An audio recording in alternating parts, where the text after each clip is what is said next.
Here's my entrepreneurial story and how it can help you grow your indie game studio. Hey, my name is Darius, and I didn't go to school for marketing, and I'm not a marketing guru. I don't sell courses. I accidentally got into marketing because if I ever wanted to support myself financially, doing creative projects, then I had to learn how to find customers.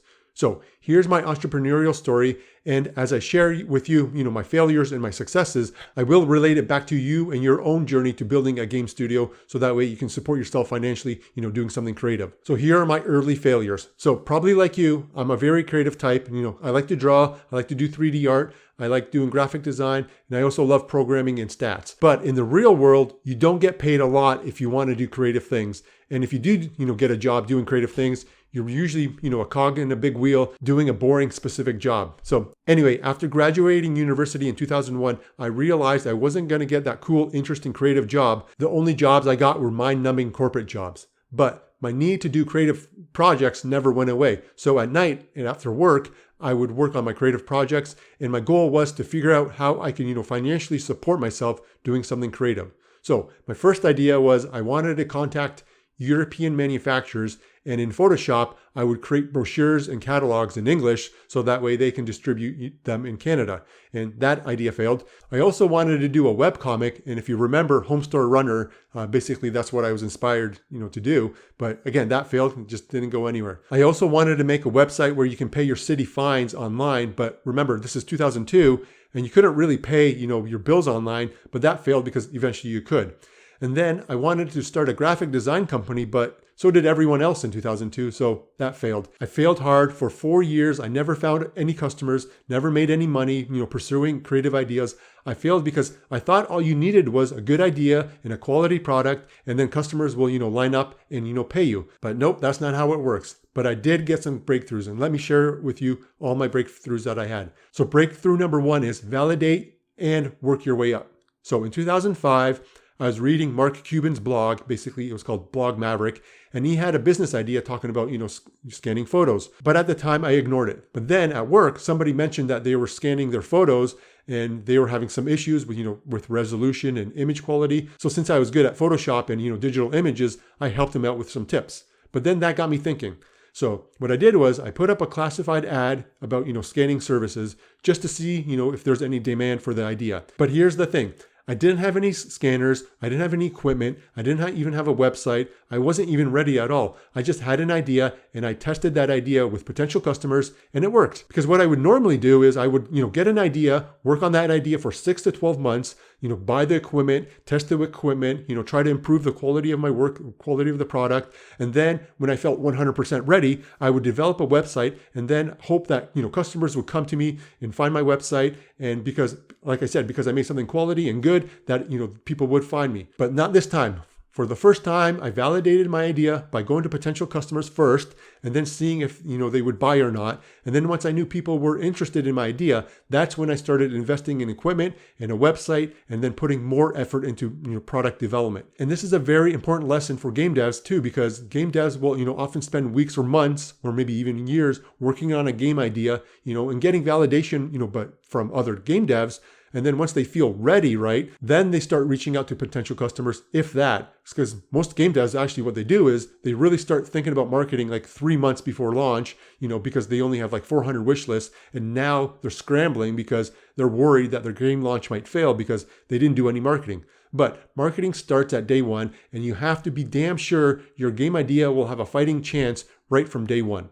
So this is why, Kickstarter is a great, testing ground for ideas. There's been games that have been funded without offering any real gameplay or, even a playable demo. And all they had was an idea and some good marketing. But of course, there have been devs that had great marketing, but didn't deliver a game that lived up to the marketing. But still, the idea alone needs initial attention if you want a fighting chance to succeed. But having a good idea alone isn't enough. And this leads me to breakthrough number 2. And that is, it's not your idea that sells, it's how you sell it. So my scanning idea was working and I would, put up a classified ad and I would get customers. But guess what? I wasn't the only one. when a good idea hits, a lot of people are going to, take that idea and they're going to do the same thing. So I had competition and the market was getting overcrowded. And it's the same thing with you, right? Because right now, as I write this or as I record this, there's hundreds of game devs making action roguelikes. That seems to be the big idea right now. And again, what happens is one good idea spreads fast and then the whole, market is overcrowded. And so like you right now, back in 2005, I was facing an overcrowded marketplace. But I noticed something. The people who were offering scanning services were all saying the same basic things. And they were basically saying scanning services, quality service at a low price. That's, basically their ad. So I knew that if I, said the same thing, that my ad would be ignored. So I had to zig while everyone was zagging. So what I did was I remember talking to a customer and asking him why he wanted to scan his, old slides and photos. And I remember exactly what he said because what he told me changed the course of my entrepreneurial, efforts forever. So what he said was, I inherited my dad's old slides and I feel guilty for throwing them out. So I want to scan them digitally and then that way I can throw out the originals without feeling guilty. Now, it wasn't what he said specifically that, changed everything for me. It was the insight that I got from it. So remember how everybody was putting out classified ads saying the same old thing, right? Basically scanning services, low price, excellent quality. Well, this time I made an ad that said, if you inherited your dad's old 35mm slides and you don't want to keep them, then here's what to do. So basically that was my headline, that was my title for my ad. And this is what turned my business idea from, just being a little side hustle into a full-time business. And that ad got me more clients than I could handle. And at the time, I was still working full-time, so I could maybe do one client a week. And I forget how many clients I landed from that ad, but I remember feeling overwhelmed with all the demand. So here's the funny thing. My services and price were all the same. The only thing that I changed was the title of my ad. And that change in that headline is what got me all the attention, because it was after that ad, I realized that it's not your idea that sells, it's how you sell it. Yes, you first need a good idea. You need to validate it. You need to see if people will buy it before you invest time and money into developing a complete product. But you also need to know how to sell the idea, because nobody cared about, quality service or low price. They cared about their dad's old slides sitting in their garage, fading away and getting ruined by time. So I used that in my marketing message. And that simple change in my marketing message is what cut through the noise and got me attention in an overcrowded marketplace. And it's the same thing with your indie game. Nobody cares about your features, your art, your story, or your gameplay. And that's because thousands of games offer the same shit you offer, right? The key in getting attention is in an overcrowded marketplace is your marketing message. And I'll talk about how to, develop a marketing message that cuts through the noise and gets you attention later. But for now, let's move on to breakthrough number 3. And that is, you're not selling a product, you're selling an outcome. So that ad where I talked about, scanning your old dad's slides got me my first, real success. And I did the math and I realized that all these new clients I was getting, I could finally pay a full month's rent and some bills and then, have some left over. But since I was working a full-time job and only could work on the project at night and on the weekends, it meant that it would take me over a month to finish all those jobs. So I had to make a risky decision and I quit my job and I decided to put all my time and energy into finishing, this big batch of client projects. And I told myself that, if I don't get any more clients, then, so what? I can always go back, to working in an office job.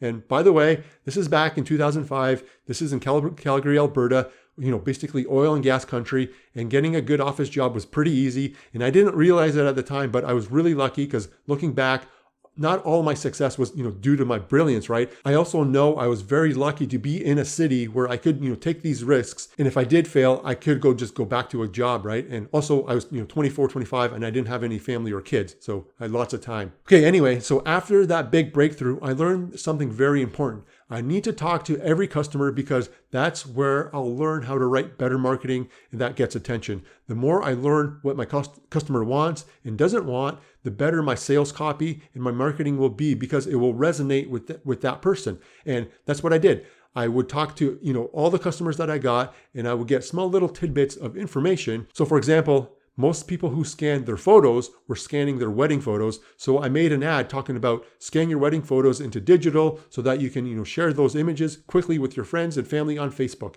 And again, remember, this is 2005. Facebook was mostly about sharing, your photos with friends and family. So that ad worked. And then I learned that most people who had 35 millimeter negatives were often artists or photographers. So I wrote ads saying like something like this: if you're a photographer and you have thousands of old negatives sitting in your box, scan them into digital so that way you can see your work again. And I know I'm kind of getting too much in the weeds here and too much detail, but there is a very important insight for you here, because I learned that people were not buying digital scans. They didn't care, about my services or my quality or my price. They only cared about what it would get them. They only cared about, the outcome, and they were essentially buying an outcome. For example, somebody who buys a Lambo isn't buying it to get from home to work, right? Or just to buy groceries. They're buying it for social status, for, to display their wealth. It's the same thing with your indie game. Players aren't buying a game. They're buying an experience. They're buying entertainment. They're buying fun. They're buying a challenge. They're buying a sense of accomplishment. They're buying an escape from reality. They're buying, praise from others,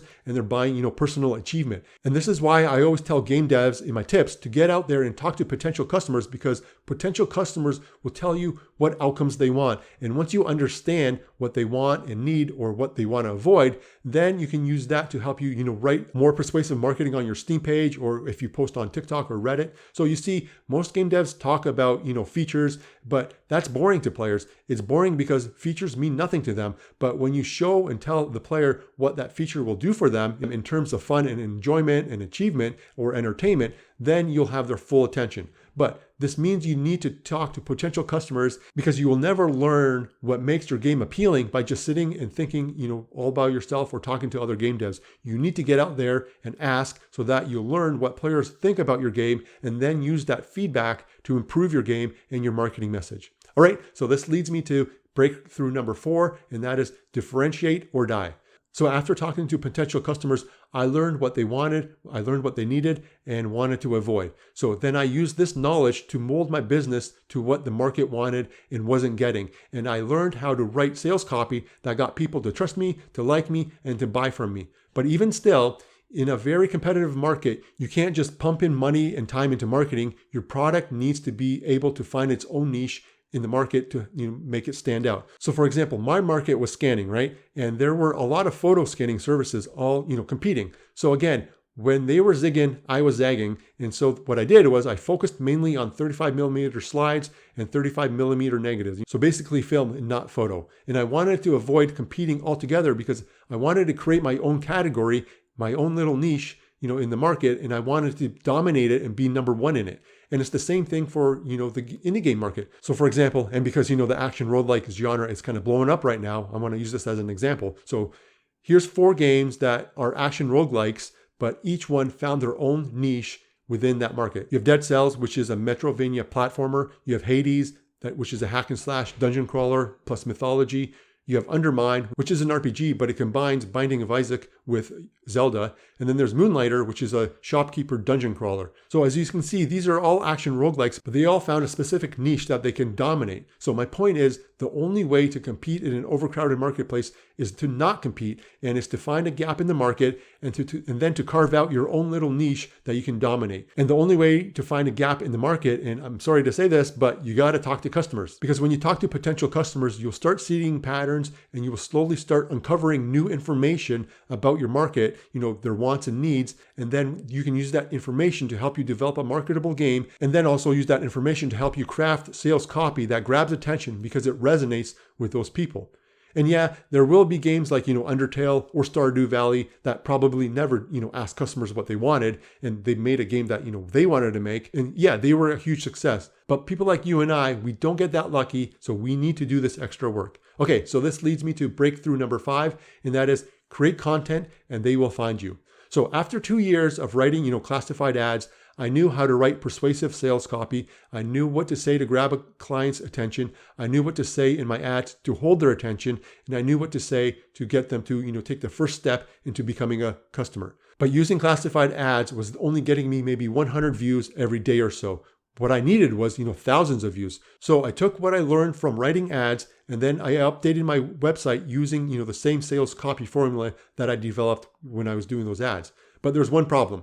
How would people find me, right? Kijiji and Craigslist, these platforms where I, put on classified ads, they were basically helping me find customers. But then when, jump over to website, that means I no longer have the benefits of a platform that, basically gives you customers. So to start getting visitors to my site, I started a blog. And today this might seem normal, but you got to remember back then people used blogs as a personal diary, and blogs weren't used for marketing purposes. But my blog wasn't there to talk about, technical stuff or about resolution or scanner specs. What I wrote in my blog were for normal everyday people who wanted to scan their images, but had no idea how to do it, and they were stuck. And again, I didn't just start writing about what I wanted to write. I did some research first to understand what my audience wanted. So what I did was I would go to photography forums and talk to people about scanning. And then I would ask them about their problems and their frustrations they had.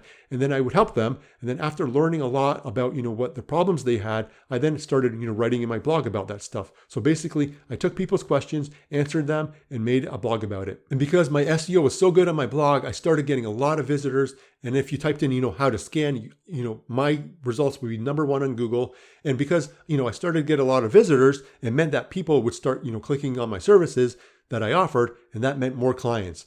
And because I was getting so much demand, I had to hire another person to help me, do all of this stuff. And this is why I tell game devs to post content on their Steam community hub. And when I say this, I often get the question, but how are you supposed to get new customers to find you if you're just posting in your community hub? Well, you know what? I heard the same thing back in 2005. How are you supposed to find new customers using a blog? And then, it's the same thing with YouTube back then. How are you supposed to make money creating home videos and posting it on YouTube? And then, I heard the same question in 2009 with Twitter. How are you supposed to, market your business in a place where, people show off their food and, try to talk to celebrities? So what I mean is when you create content, people will find you. It doesn't matter the platform. Once you start using that platform a lot, that platform will get eyeballs, and then it becomes, a marketing tool. Also, places like TikTok and Reddit and even YouTube, people aren't shopping for small indie games on those websites. But when people go on Steam, they sure are looking for new games, right? Because when they're scrolling through Steam and they happen to find your game and they go to your Steam page, and then if they happen, to check out your community hub, and then they see a lot of engagement, then that tells them that your game has a lot of interest, and that social proof is very important in terms of, influencing people. So it's important to have a lot of content going on in your community hub. Because remember, your community hub is your number one resource to help find you, new customers, even if it doesn't look like it right now. Okay, breakthrough number 6 is the best marketing is word of mouth.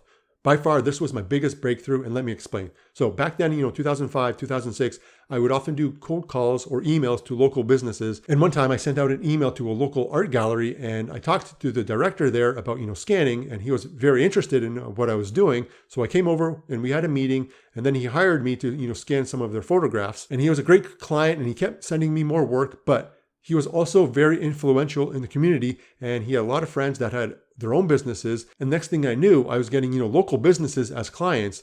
And that word of mouth, snowballed to where I was landing, billion-dollar clients. And one of my biggest achievement was when I got Atco Gas as a client, because this was my former employer. And I was very proud because I used to walk through those halls every day, dreading what would come up. But not this time. This time I was walking into those halls because they were my client. And it was crazy because it was me in my small little office doing, business with these huge companies. And then by 2013, I landed some of the biggest brands and companies in Canada, and I had 3 remote offices. And at this point, I was, just managing the business, and I had time to work on my second startup. That was my biggest breakthrough because I learned that word of mouth was more powerful than content, sales copy, sales pages, store pages, websites, marketing, and paid ads. But then the question is, how do you even get word of mouth? And the answer is, and you'll hate me, you need to talk to potential customers, because you never know who you will talk to. And because that one person that you reach out to might have a YouTube channel or know somebody who does have a YouTube channel, or that one person will love your game so much that they'll post on, on Reddit or TikTok. But the thing is that this is a very slow process. It takes a lot of work and it takes some luck, and sometimes you'll get rejected. But you cannot expect maximum results with minimum effort, because so many people, today are focused on efficiency, life hacks, productivity, that they start wanting more for themselves with the least amount of effort. But never underestimate how much time and energy it takes to get a business off the ground. And yes, there's luck involved. And yes, you're probably already working a full-time job. You have a family or you're in school and at night you have to work on your game. But talking to potential customers is just as important as art, story, code in your game. Because without all this effort, you might have a game, but you won't have customers. Okay, here's breakthrough number 7, and that is success begets success. So after my success with Scan Canada, my scanning company, I used what I learned to start 3 other startups. So in 2009, I started a side business, howtoscan.ca, and I sold courses through email, and people would land basically on my blog to get free advice, and then I would funnel them to get more free stuff by joining my email newsletter. And then in my email newsletter, I would offer them paid courses. And today, this is a very normal business model. But back in 2009, there was no MailChimp. I had to develop my own email responder. And the only reason I used, email was because I could automate everything. And so I built a machine, I maintained it, and it found customers for me. So then in 2019, I shifted gears. I wanted to do freelance game art for game devs. And of course, I wanted to, create characters and cool environments, but the market was full of artists doing the same thing that I wanted to do. So I went on Twitter and I reached out to game devs and talked to potential customers. And after months of, doing research like this, I noticed a pattern that some of the game devs wanted cool cartography maps for their game. So that's how I came up with the idea. And I did that for a few years, but as I was making 2D and 3D maps for game devs, I kept talking and asking questions to help, basically improve my services. But I also started noticing another pattern. So I realized that game devs need marketing more than they need maps, right? So in 2023, I started to do some research, and you guessed it, I started talking to potential customers about their frustrations, with marketing, trying to market their indie game. And by late 2024, I started this blog and this YouTube channel. So you see, it doesn't matter if it's scanning, art, marketing, or video games. The fundamentals of growing a small business into something where you can support yourself financially apply to most ideas. And this works because what you're doing is you're tapping into a market and trying to discover what's missing in that market and then seeing if there's any demand. Then you start developing a product or a game around those wants and needs. And because there is demand, you're giving your game a fighting chance that it will find customers, it will find players, and it will sell, copies at launch. Okay, so let me sum up everything I learned in 20 years of entrepreneurship. So that way you can see how you can grow your own game studio, find players, and sell more game copies. So number 1, and this is the biggest one, is talk to potential customers. 2, discover what your customers want and doesn't want.